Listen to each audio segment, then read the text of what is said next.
Hi, this is Eric the Parts Doctor. Today I'm going to show you how to replace the Silverware Basket Assembly on your Samsung Dishwasher.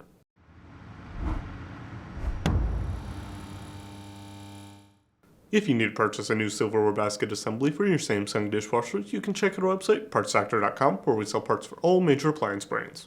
The Dishwasher Silverware Basket Assembly holds, separates, and organizes the silverware for proper cleaning.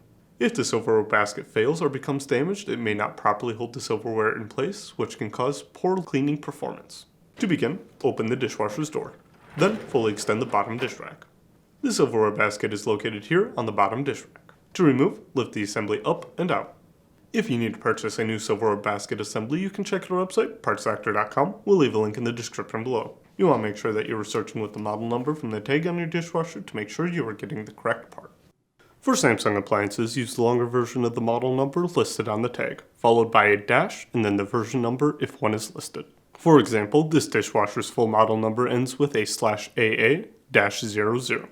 To install, align the retaining tabs on the silverware basket to the right side of the lower dish rack and set into place. Finally, push the dish rack back into the dishwasher and close the door. That's it for today's video, and if you enjoyed this video, make sure to leave a like and comment down below, and for more videos like this, please consider subscribing.